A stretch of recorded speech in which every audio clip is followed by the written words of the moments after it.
capítulo 8, versículos del 1 al 6. Dice así la palabra del Señor.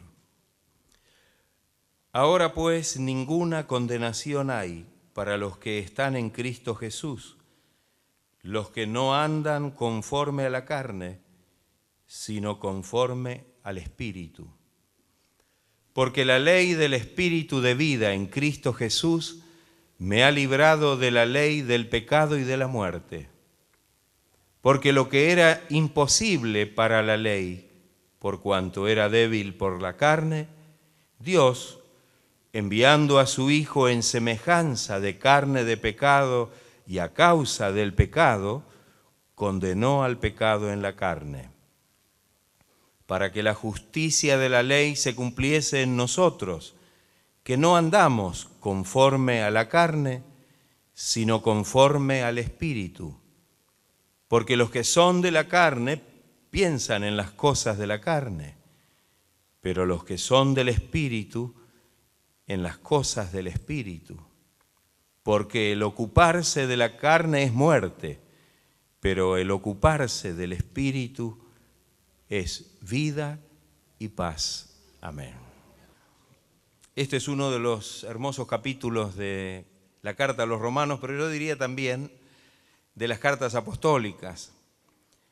Cuando miramos con atención lo que dice Pablo en este capítulo y pensamos en cómo viene, digamos desde el capítulo anterior, Pablo reconociendo en la carne su incapacidad, su impotencia, el no poder hacer la voluntad de Dios, aunque de alguna manera desear hacerla, y sentirse totalmente miserable, como dice el versículo 24 del capítulo anterior, el capítulo 7.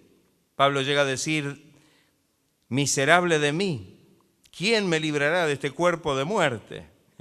Sabía que a pesar de los esfuerzos y a pesar de los buenos pensamientos o de las buenas intenciones que él podía tener, no estaba en él la capacidad de poder hacer la voluntad de Dios. Y de esta manera se sentía totalmente frustrado.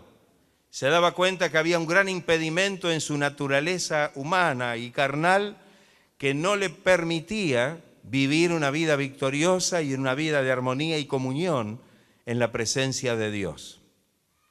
Pero ya el capítulo 7 no termina de una manera, yo diría como trágica, sino que ya hay el último versículo, el 25 del capítulo 7, hay una luz de esperanza.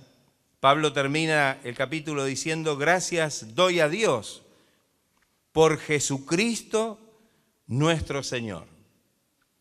Así que yo mismo con la mente sirvo a la ley de Dios, más con la carne a la ley del pecado. De alguna manera Pablo define esto de una manera muy sencilla. Amén. Él mismo con su mente deseaba hacer la voluntad de Dios, pero evidentemente con la carne obedecía a la ley del pecado.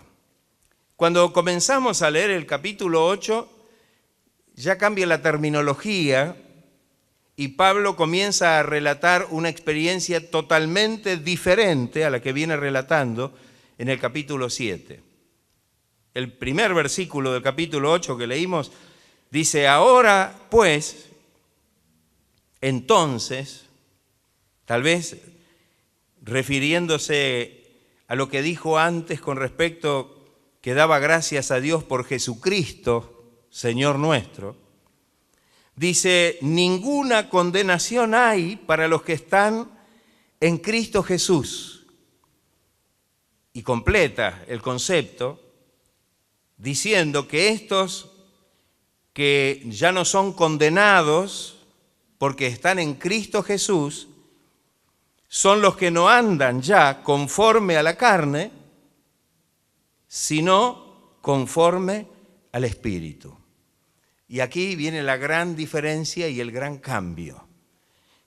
Yo diría que esta es la gran experiencia del cristiano. Amén. Cuando hablamos de la vida cristiana, en realidad estamos hablando de esta experiencia. Pablo conocía la palabra, conocía la Escritura, pero se daba cuenta que humanamente era totalmente incapaz de poder satisfacer las demandas de Dios y sentirse aprobado por Dios y sentir que vive bajo la bendición y la gracia de Dios. Pero cuando comienza el capítulo 8, dice algo que es tan importante. Ya no hay condenación, porque lógicamente el que vive según la carne, y la carne es pecaminosa, y ahora vamos a leer cómo explica Pablo esa diferencia de andar en la carne y en el espíritu. La carne nos lleva al pecado. Sin embargo, dice que ahora en Cristo Jesús ya no tenemos, por medio de Jesucristo y su obra, no tenemos ya condenación, porque ya no andamos, no vivimos en la carne, satisfaciendo los deseos de la carne, sino que ahora vivimos, porque andar significa vivir, vivimos conforme al Espíritu. Y cuando dice espíritu con mayúsculas. ¿Se está refiriendo a qué espíritu? ¿Al nuestro? No, se está refiriendo al Espíritu Santo, al Espíritu de Dios. Y yo digo, qué importante comenzar a analizar esto. En primera instancia, porque lo primero que experimentamos es una gran liberación, una hermosa liberación. En el versículo 2 que sigue, dice, porque la ley del Espíritu de vida en Cristo Jesús me ha, ¿qué? Librado, me ha dado libertad de la ley, del pecado y de la muerte.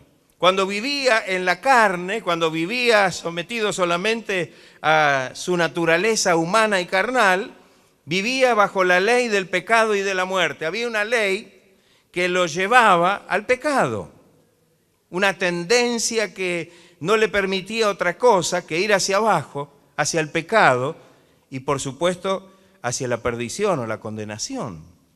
Pero ahora la ley, la nueva ley que Dios pone en nuestros corazones por el Espíritu Santo, es la ley del Espíritu de vida en Cristo Jesús, ha traído libertad. Nos ha librado de la otra ley, que era la ley del pecado y de la muerte. Se experimenta una maravillosa liberación. Hay algunos que dicen, acá hay liberación. Y tal vez, bueno, cuando hacen esa pregunta, generalmente entendemos por qué lado viene la pregunta.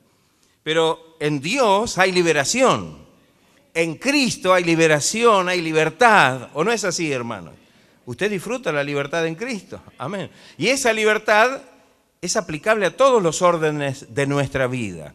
No solamente a liberarnos de alguna cosa relacionada con alguna costumbre, algún vicio o alguna situación que tenemos de nuestra antigua vida, sino realmente lo importante es que el Señor nos libra del pecado, de las consecuencias del pecado y nos libra de todo lo que el pecado de alguna manera ha producido en nuestra vida.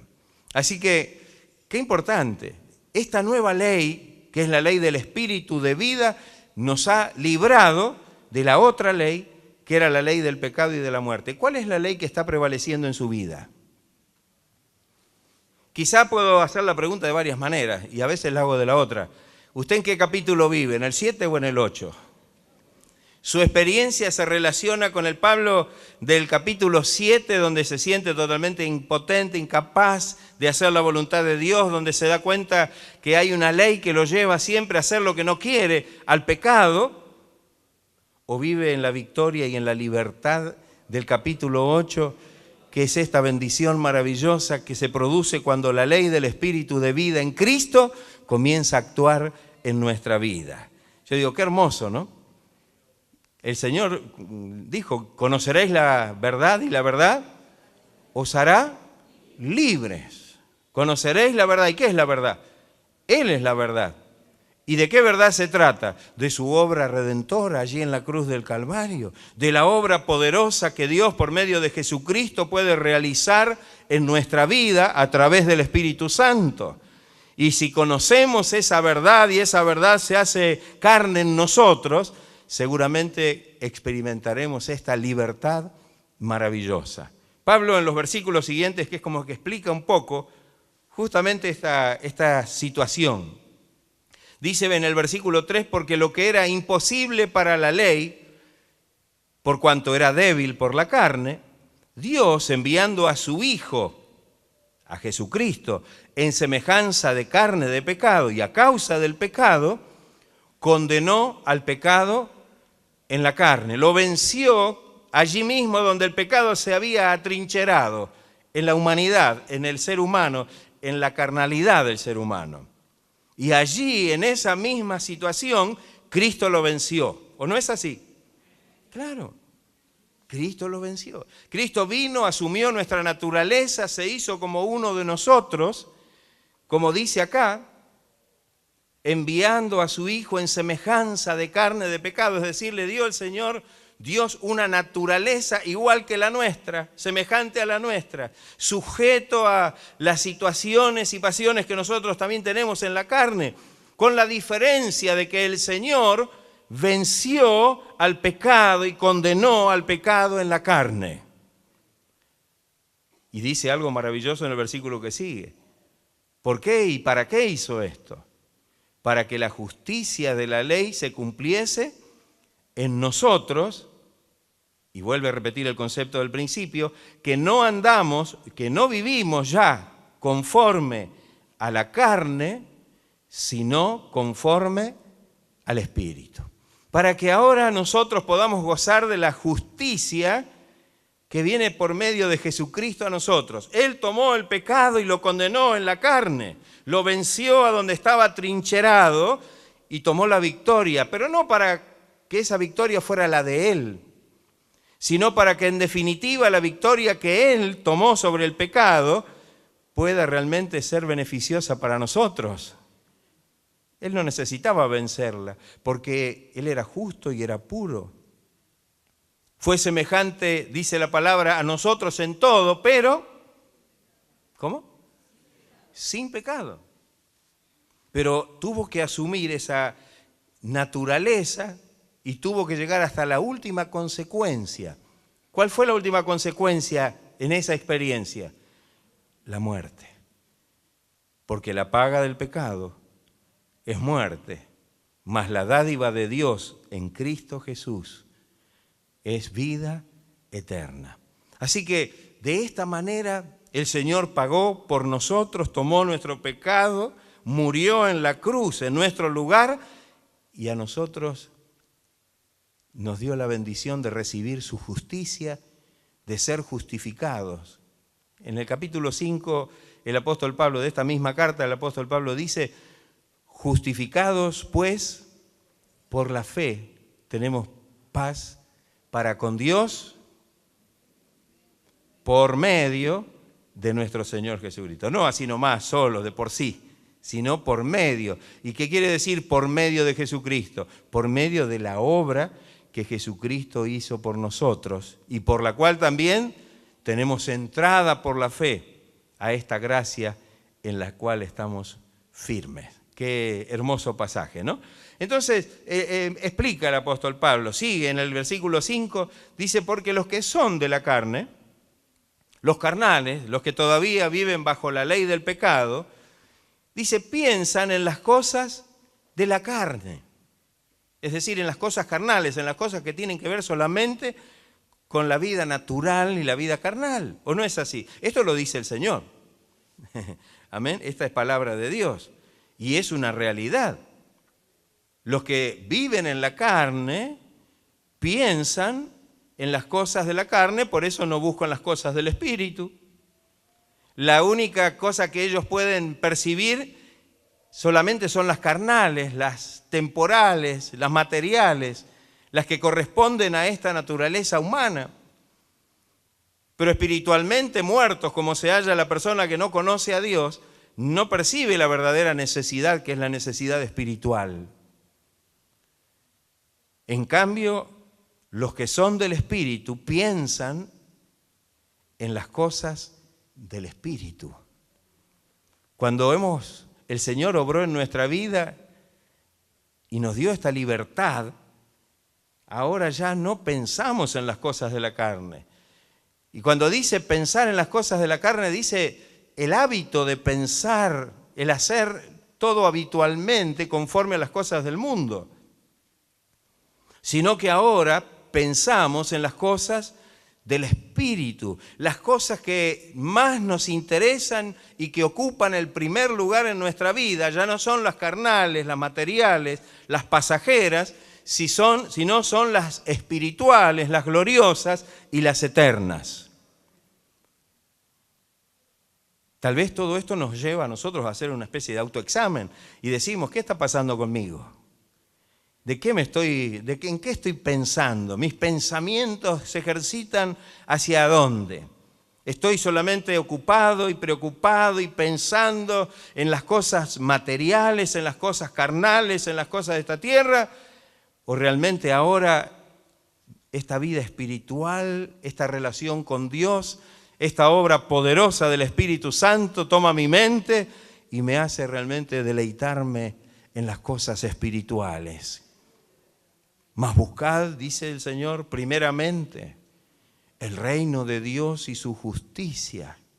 Es lo que buscamos cuando deseamos y anhelamos estar en la presencia de Dios. Porque todas las demás cosas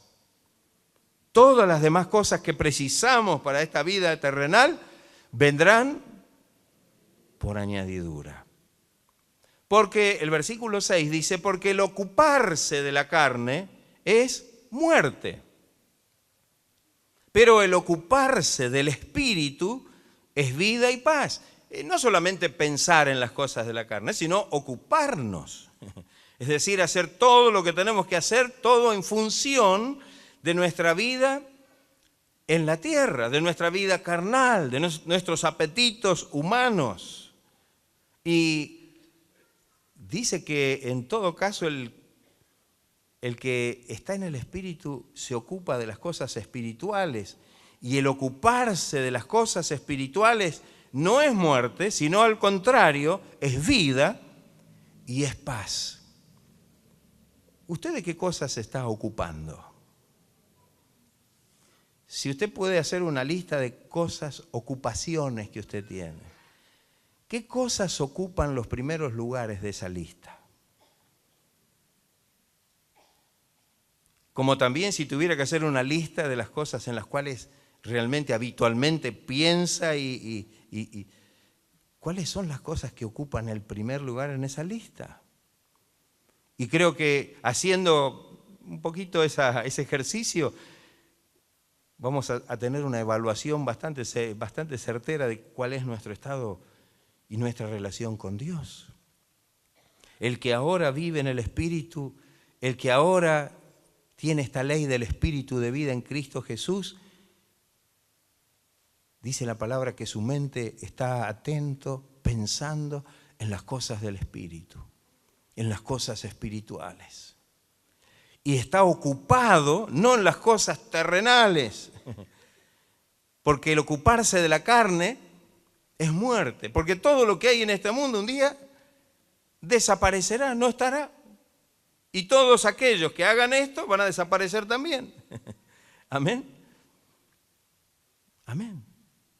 Porque este mundo pasará y las cosas que están en el mundo, dice la palabra, ¿no? Todo pasará. Pero aquel que realmente está en comunión con el Señor y ocupándose y pensando en las cosas espirituales, está en comunión con Dios, este permanecerá para siempre.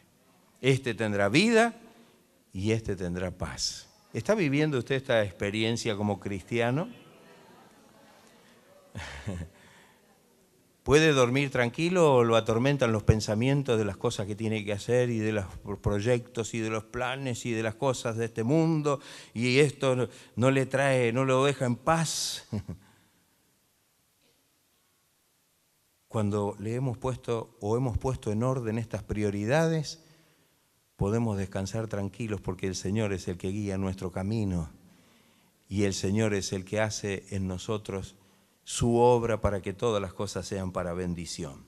Por cuanto los designios de la carne son enemistad contra Dios. Los designios, los planes, los programas de la carne son enemistad contra Dios porque no se sujetan a la ley de Dios porque no pueden. Es más, yo diría son contradictorios con las cosas de Dios.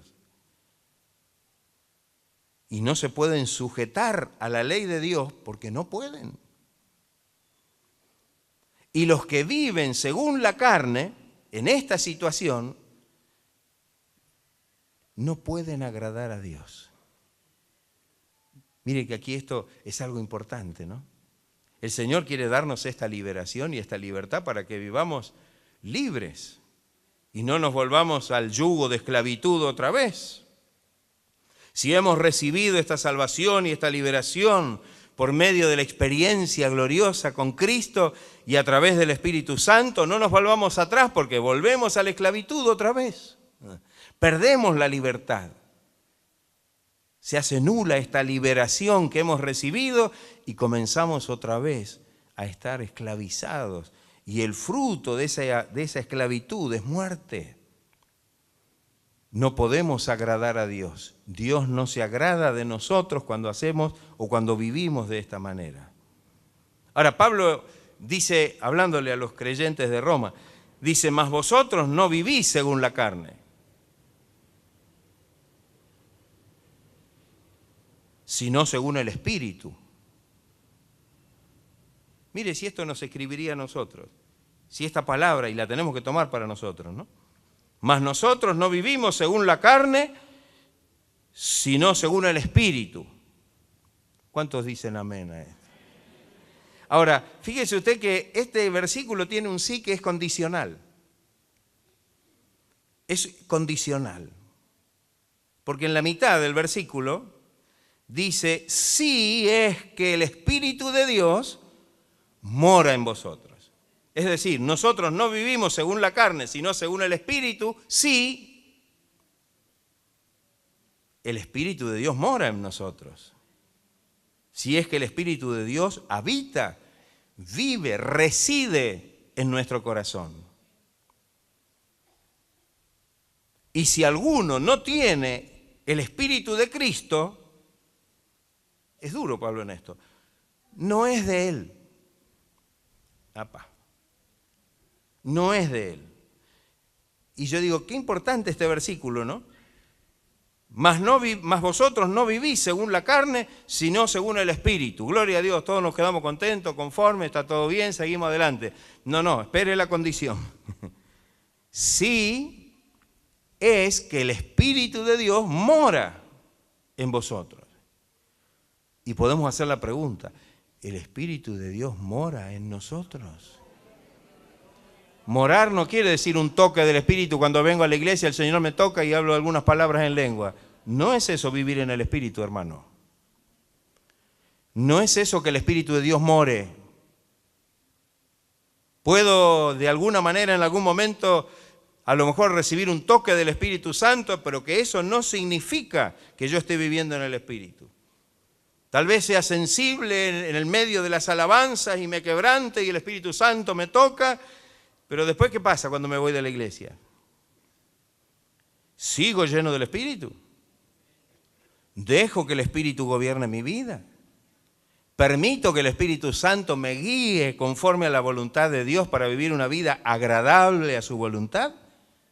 ¿O fue solamente una experiencia del momento? Y alguno dirá, pastor, ¿pero eso se puede dar? Eso desgraciadamente se da. Y muchas veces vemos que alguien que a lo mejor recibe un toque maravilloso del Espíritu Santo y a lo mejor, no al otro día, a lo mejor mismo al salir de la iglesia alguna situación le hace actuar de una manera totalmente contraria a lo que sería una vida llena del Espíritu, controlada, gobernada y guiada por el Espíritu de Dios. Así que si nosotros venimos a la iglesia para que Dios me toque y me haga hablar en lengua, pero yo mañana sigo hasta la próxima semana que vengo o hasta la próxima reunión, tengo que tener mucho cuidado. Porque en realidad la vida del Espíritu, como se llama acá, no es un toque del Espíritu. No es una breve visita del Espíritu Santo en un determinado momento porque me quebranté o me emocioné cuando a lo mejor vino la alabanza o una palabra. sino realmente es una actitud de corazón, de entrega en la presencia del Señor. No sé si usted me entiende lo que estamos hablando. Hay creyentes que viven de toque en toque, pero nunca pueden vivir una vida victoriosa. Pero nunca puede darse que realmente puedan vivir una experiencia permanente en la presencia de Dios y en la bendición de Dios. Y eso es lo que Dios quiere que suceda. Los que viven según la carne no pueden agradar a Dios. Mas vosotros no vivís según la carne, sino según el Espíritu, si es que el Espíritu de Dios mora en vosotros. Y si alguno no tiene el Espíritu de Cristo, atenti, no es de Él. Ah, no, pero yo soy del Señor, si yo acepté a Cristo tal día y La palabra de Dios es clara. El que no tiene al Espíritu no es de Él. ¿Creemos lo que dice la palabra del Señor? Amén. Pero si Cristo está en nosotros, si Cristo está en nosotros, el cuerpo en verdad está muerto a causa del pecado, mas el Espíritu vive a causa de la justicia. Se produce esa inversión. Cuando no teníamos a Cristo, cuando no estábamos en esta ley de la libertad, estábamos vivos para el mundo y muertos para Dios. Pero ahora estamos muertos a la carne y al pecado y al mundo, pero ahora estamos vivos para Cristo. Ahora el Espíritu vive a causa de la justicia. Esto en el capítulo 6, el apóstol Pablo lo dice y lo enseña con mucha claridad. Creo que cuando leemos el texto del bautismo, está claro cuando hablamos de esto, ¿no? Habla de la muerte como símbolo del bautismo cuando la persona se sumerge, símbolo, y cuando sale del agua, simboliza esto, que la persona nace a una nueva vida. Amén. Entonces, fíjense ustedes qué importante esto. Y dice el versículo 11, y si el Espíritu de aquel que levantó de los muertos a Jesús, que es el Espíritu de Dios, que es el Espíritu Santo que levantó a Jesús de entre los muertos. Dice que Dios lo levantó con poder, ¿no? Es el Espíritu de poder, el Espíritu Santo, el Espíritu de Dios, que levantó a Jesucristo de entre los muertos. Dice, si el Espíritu que levantó a Jesús de los muertos mora, insiste en esta palabra, mora, permanece, habita, reside en nosotros, el que levantó de los muertos a Cristo Jesús, vivificará también nuestros cuerpos mortales por su Espíritu que mora en vosotros. Ese mismo Espíritu nos ha dado esta vida ahora, es decir, estábamos muertos y nos ha vivificado dándonos una nueva vida, pero también tiene una mención hacia aquella experiencia final, cuando este cuerpo de carne y hueso, mortal, sea vivificado para que podamos vivir por la eternidad en la presencia del Señor. El mismo poder que levantó a Jesucristo de entre los muertos es el que obra en nuestra vida para que, muriendo al pecado, podamos ser vivificados en espíritu. Y el mismo poder del Espíritu que levantó a Cristo de entre los muertos, un día nos levantará también con poder para volar a la presencia gloriosa del Señor. Alabado, gloria sea el nombre de Cristo. Qué maravilloso, ¿no? Hay una liberación que nos permite disfrutar esta bendición que trae la nueva vida en el Espíritu. La nueva vida en el Espíritu. El segundo tema que Pablo habla en este capítulo, quisiera que lo leamos del versículo 14 al 17. No vamos a hacer una exégesis de todo porque va a ser largo. Pero del 14 al 17 Pablo habla de otra de las consecuencias de esta nueva vida del Espíritu. Dice, porque todos los que son guiados por el Espíritu de Dios, ¿qué son? Estos son hijos de Dios. O sea que el Espíritu Santo produce una obra maravillosa. Es el Espíritu que ahora vamos a notar de adopción. Pues no habéis recibido el espíritu de esclavitud para estar otra vez en temor, sino que habéis recibido el espíritu de adopción por el cual clamamos, Abba Padre. Qué maravilloso esto, qué maravilloso. Y dice que el Espíritu mismo da testimonio a nuestro espíritu de que somos hijos de Dios. Es una experiencia real, es una experiencia real. Dice que los que somos guiados por el Espíritu de Dios, somos hijos de Dios. Esto muestra, es como la prueba. Dice también que los que recibimos este espíritu de adopción podemos clamar Abba Padre, es decir, tenemos el derecho, el privilegio de poder acercarnos al Señor y llamarle Abba. Abba es un vocablo que significa, es un término más familiar, más cariñoso de la palabra padre. Sería papá o papito. Un término mucho más cercano de relación afectiva con el Padre. Y tenemos este privilegio. Y en el versículo 16 dice que el mismo Espíritu, este mismo Espíritu, da testimonio a nuestro espíritu de que somos hijos de Dios. Es la garantía o la seguridad. ¿Qué le parece? ¿Es usted un hijo de Dios? ¿Es una hija de Dios? Esta nueva vida del Espíritu se caracteriza porque ahora, por este espíritu de adopción, vivimos como hijos de Dios. Y dice el versículo 17, y si hijos, también herederos. Herederos de Dios y de Cristo y coherederos con Cristo, si es que padecemos juntamente con Él, para que juntamente con Él seamos glorificados. Amén. Está hablando de esa experiencia de glorificación. Perseverar hasta el fin para realmente ser salvos y poder realmente tener esta bendición. Porque dice bien claro, y en este caso lo dice Pedro, tenemos una herencia. Somos herederos de Dios y coherederos con Cristo. Y tenemos una herencia. Esta herencia es la vida eterna. Es la vida eterna. Y Pedro dice que es incontaminada, inmarcesible, incorruptible, que está reservada en los cielos para nosotros. Por eso la veremos cuando seamos glorificados. No la vamos a ver antes, pero la tenemos reservada. ¿Usted tiene esta convicción profunda del corazón? Amén. Esta nueva vida del Espíritu incluye este espíritu de adopción, esta relación íntima del creyente con Dios como su Padre.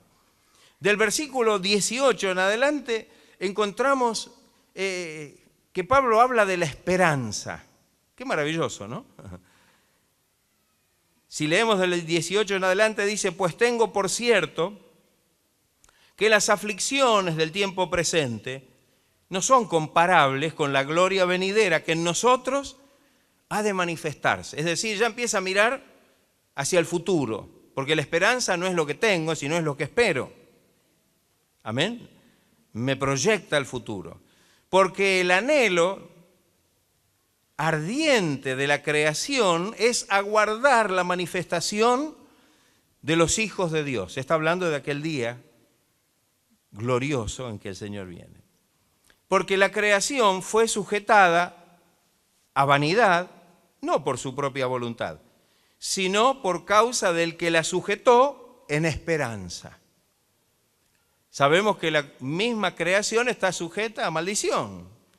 Pero dice bien claro el apóstol Pablo que está esperando y está gimiendo, esperando la redención.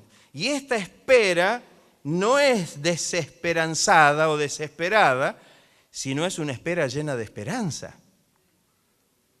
es una espera gloriosa. El creyente vive en esperanza. Porque sabemos bien, hermanos, que nosotros ahora tenemos solamente un anticipo de aquella gloria y aquella bendición que el Señor tiene preparada. Solamente recibimos un anticipo de aquella bendición. ¿Qué será el día en que podamos estar en la presencia de Dios y recibir todo lo que Dios nos ha preparado?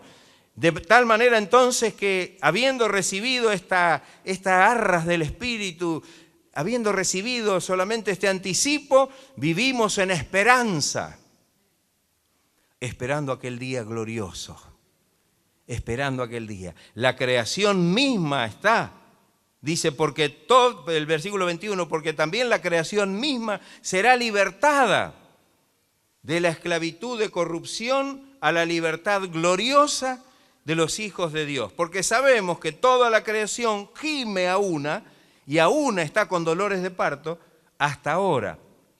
Pero bien claro dice Pablo, no solo ella, sino que también nosotros mismos, que tenemos las primicias, las arras, nosotros también gemimos dentro de nosotros mismos, esperando, esto habla de esperanza, la adopción, es decir, el día de su venida, la redención de nuestro cuerpo. Porque este cuerpo no está redimido.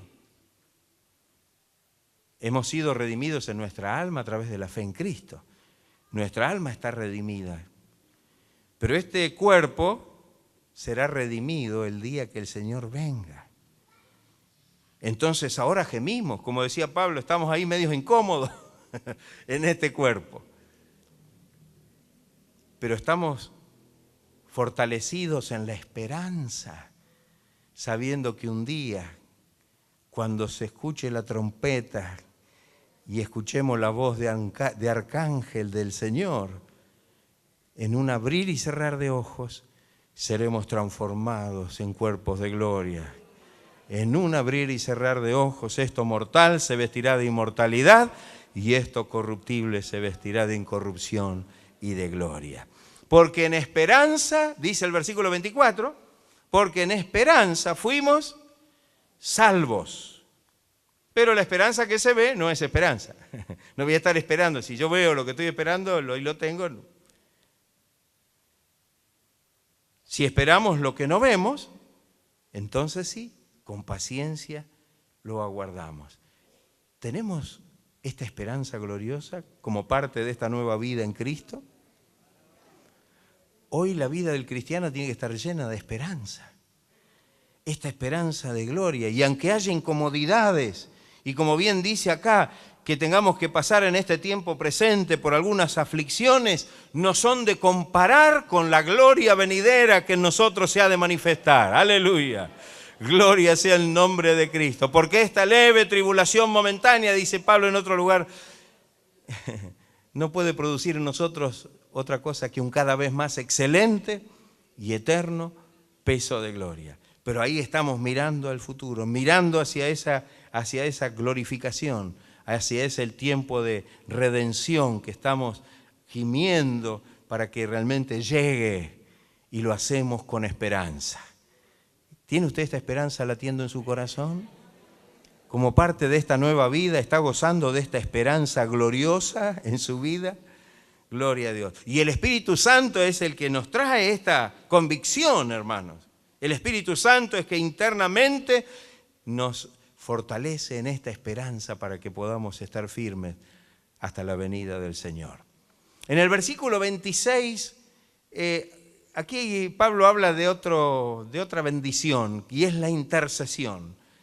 Dice, y de igual manera el Espíritu nos ayuda en nuestra debilidad. Dice, porque ¿qué hemos de pedir como conviene? ¿Usted sabe? No, pero pastor, mire, yo vine a pedir tal cosa. A mí me falta tal cosa, yo necesito esto, y yo necesito que Dios haga lo otro, y yo necesito... Espere un poquito. ¿Sabe que acá dice, y lo dice el apóstol Pablo, de igual manera el Espíritu Santo nos ayuda en nuestra debilidad? Porque ¿qué hemos de pedir como conviene? Dice Pablo. No lo sabemos. Pablo, en otras palabras, no sé qué es lo que más me conviene. Entonces yo elevo mi oración al Señor y permito que el Espíritu Santo interceda conforme a la voluntad de Dios hacia mi vida. Pues ¿qué hemos de pedir como conviene? No lo sabemos, pero el Espíritu que nos dio libertad, el Espíritu de adopción, el Espíritu de esperanza, es el Espíritu que intercede por nosotros con gemidos indecibles. Y lo hace conforme a la voluntad de Dios. Más que el que escudriña los corazones sabe cuál es la intención del Espíritu, porque conforme a la voluntad de Dios intercede por los santos. ¿Cuántos santos hay acá en esta noche?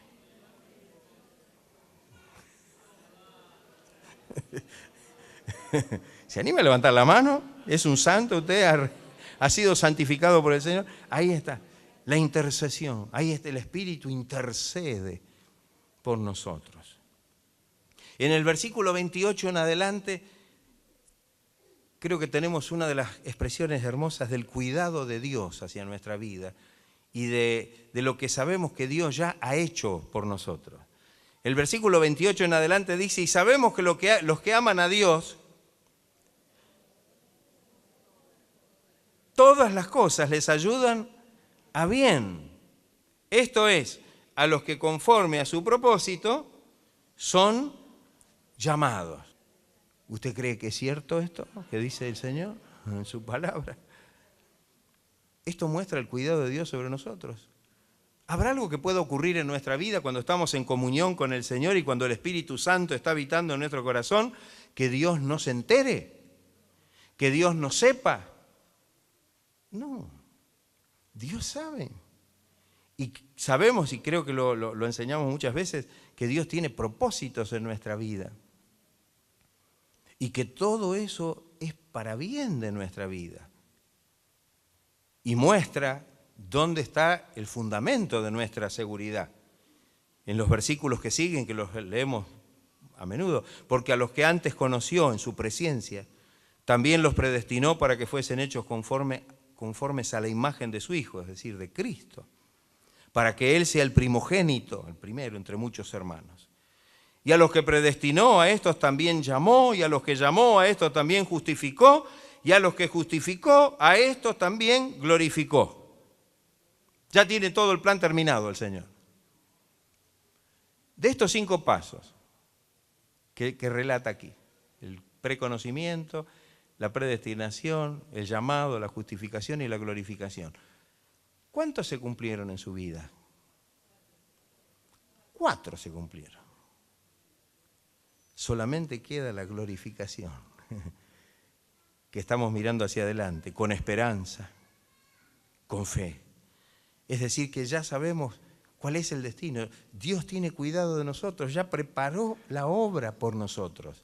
No hay nada librado al azar. ¿Y qué hará el Señor? Y bueno, sacará algún conejo de la galera si se presenta alguna cosa. No, Él ya tiene todo preparado.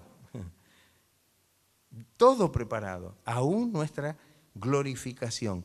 ¿No nos deja esto a nosotros tranquilos de que Él tiene cuidado de nuestra vida?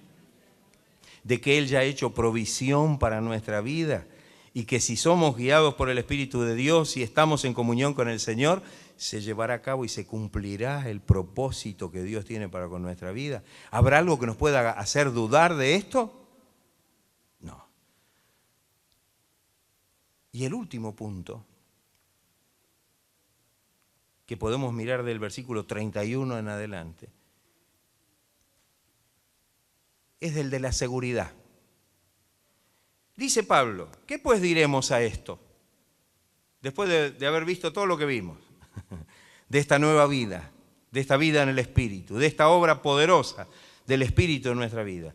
¿Qué diremos a esto? Si Dios es por nosotros, ¿quién contra nosotros?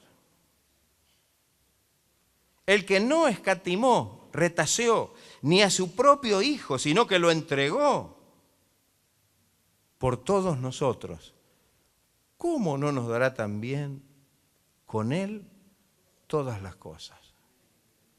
¿Podemos dudar? ¿Qué pues diremos a esto? ¿Entrará la duda? No, creo que este es el punto para que podamos reafirmar la seguridad que nos da el Señor. Y dice cosas hermosas. El versículo 33, ¿quién acusará a los escogidos de Dios? Dios es el que justifica. Y si Dios nos declara justo, ¿quién va a poder decir que no lo somos? ¿Alguien puede pararse en contra del Señor y decir, no, esto no es así?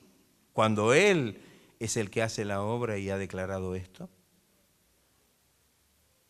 ¿Quién es el que condenará si Cristo es el que murió? Y no solo murió, más aún, el que también resucitó, pero también el que además ahora está a la diestra de Dios intercediendo por nosotros. ¿No le da seguridad de esto a usted? ¿Quién me puede acusar? ¿Quién me puede condenar? Si realmente el Señor, Dios es el que me justifica, el Señor es el que pagó el precio para que yo pudiera ser realmente justificado y estar en comunión con Dios y no hay nadie que me pueda condenar. Siguen las preguntas. Dice, ¿quién nos separará del amor de Cristo? ¿Quién puede separarnos entonces del amor de Cristo? Y puede haber tantas cosas que nos separan. Pablo creo que dice, en resumen, ninguna cosa nos puede separar. Porque fíjense, a la pregunta, ¿quién nos separará del amor de Cristo? Contesta a modo de pregunta, ¿tribulación? ¿Me puede separar la tribulación? No, al contrario. Si somos atribulados, sabemos que el Señor es poderoso para librarnos de todas nuestras tribulaciones y fortalecernos. O angustia, o persecución, o hambre, o desnudez, o peligro, o espada. Hay como un paréntesis ahí, dice, como está escrito, por causa de ti somos muertos todo el tiempo. Somos contados como ovejas de matadero, por causa del Señor. Dice, antes, en todas esas cosas, somos más que vencedores por medio de aquel que nos amó. Y entonces ahí usa la palabra, por lo cual estoy seguro. ¿Usted también está seguro? ¿Puede sentirse usted también seguro? Estoy seguro de que nada, ni la muerte, ni la vida, ni los ángeles, ni principados, ni potestades, ni lo presente, ni lo porvenir, ni lo alto, ni lo profundo, ni ninguna otra cosa creada nos podrá separar del amor de Dios que es en Cristo Jesús, Señor nuestro. Mire qué póliza de seguro tenemos acá. ¿Qué le parece? ¿No es mejor que una póliza de seguro? No sé si usted tiene algún seguro de vida acá en la tierra, pero yo creo que no hay ninguna que pueda realmente decirle que usted en todas las cosas es más que vencedor por medio de Jesucristo. Que no hay nada en este mundo, absolutamente nada, ni las cosas que podemos pasar, tribulaciones, angustia, persecución, hambre, desnudez, ninguna de las situaciones que podemos enfrentar, ni tampoco los devenires del tiempo, los misterios de la vida o de la muerte, ni de ángeles, ni de principados o potestades, hablando de las potestades de las tinieblas, nada, ni lo presente, ni lo que va a venir, nos puede separar del amor de Dios que es en Cristo Jesús, Señor nuestro. Gloria a Dios. ¿Y esto lo puede hacer sentir seguro a usted? A Pablo sí, por lo cual estoy, dice Pablo, seguro. Así que esta nueva vida del Espíritu trae consigo muchas bendiciones. La liberación, el hecho de poder sentirnos hijos de Dios. El Espíritu nos da el testimonio de que lo somos.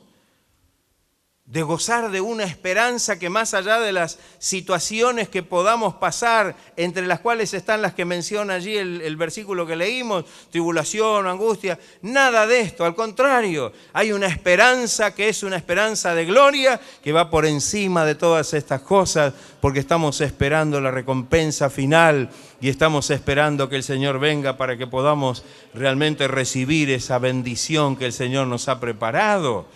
La intercesión de saber que no es que estamos solos y no sabemos para dónde ir, no sabemos qué hacer. Mire, yo no sé, ayúdeme a ver si me da una orientación, cómo tengo que pedir. Mire, usted pida al Señor, muestre su necesidad y permita, no que ninguno lo oriente en cuál debe ser la petición, y permita que el Espíritu Santo interceda por usted ante la presencia de Dios para que Dios le dé lo que usted realmente necesita recibir. Aleluya.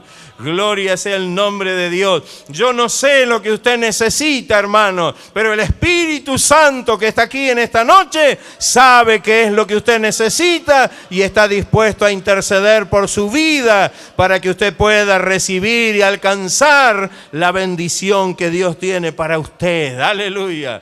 Gloria sea el nombre del Señor.